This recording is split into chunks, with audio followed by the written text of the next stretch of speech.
I've off and on over the years, particularly when I was at the United Nations, become involved in discussions about these matters.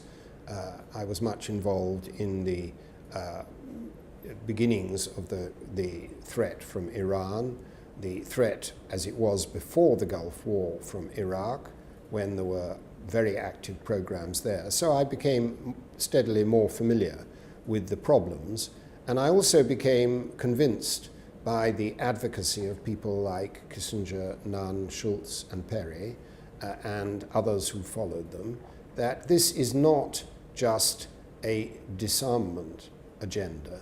It's an agenda for the future of the world in which the case for very sharp reductions in nuclear weapons is one that can be shared between people who take quite a tough view on security policy, as I would do myself, and those who would take a softer view on security policy.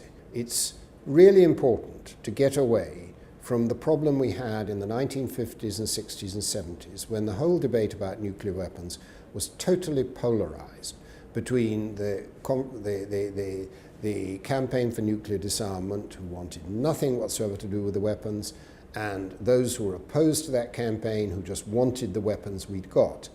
That is a bad place to be, and we've got out of that in the last 20 years. There have been very big reductions, both in Britain, in France, and in Russia and the United States since the end of the Cold War, and the debate has moved on to a much more practical level, which is where it is now, and that's where we need to keep it, because reverting to the polarized debate will just get nobody anywhere. It will just lead to the whole issue getting stuck.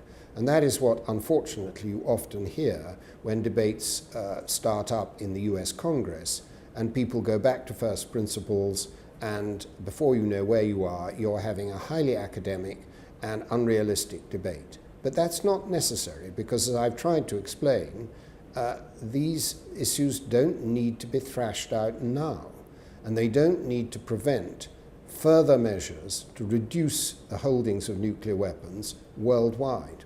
There is the real risk that some countries, Iran and North Korea being the most obvious ones, will break out from the disciplines of the Nuclear Non-Proliferation Treaty and either produce nuclear weapons, that's what North Korea has already done, or reach a threshold point where they are very close to. That would have very damaging consequences. Then the second risk is that the number of nuclear weapons in the world, which is very large, 26,000, will, as it is now, actually increase, because a number of countries that are not covered by the New START Treaty, which is simply between the US and Russia, will go on adding to their stockpiles, and that covers countries like India, Pakistan, and probably China. The Middle East is obviously a very fragile zone. It has one undeclared nuclear weapon state, Israel, in it. It has another country that most people believe is trying to achieve, if not nuclear weapons, the capacity to build nuclear weapons at short notice, that's Iran.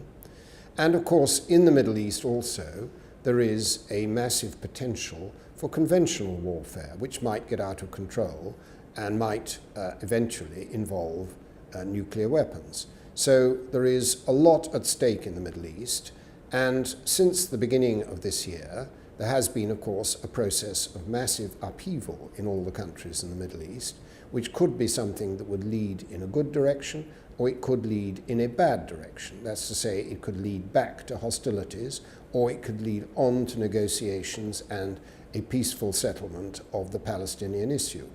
So there's a lot at stake in the Middle East. Next year's conference in 2012 for a nuclear weapons-free zone in the Middle East could be an important first step. There won't be agreement reached next year, but there could be a process underway thereafter which would lead to a nuclear weapons-free zone, and that would be a tremendous step forward. I think it's an illusion to suppose that you can have the nuclear weapons-free zone without any progress on the general peace process at all. But the important thing is to move both of them together forward and to ensure that once you start a process of discussing nuclear weapons, nuclear weapons in the Middle East. You don't drop the thread. Both institutions and people are extremely important in this area. People are important because unless the leaders at the top level of the main world powers, the nuclear weapon states in particular, are giving a high priority to this, then nothing will happen. This is not a problem that will be sorted out by technicians just working away in smoke-filled rooms, working out the modalities and the technicalities. It needs a major push at the political level, and that means at the highest political level. But you do also need an institutional approach. It can't be done in a haphazard way. So there are a lot of problems, but there are also a lot of opportunities, and the important thing is to find a way around the problems one by one and take the opportunities.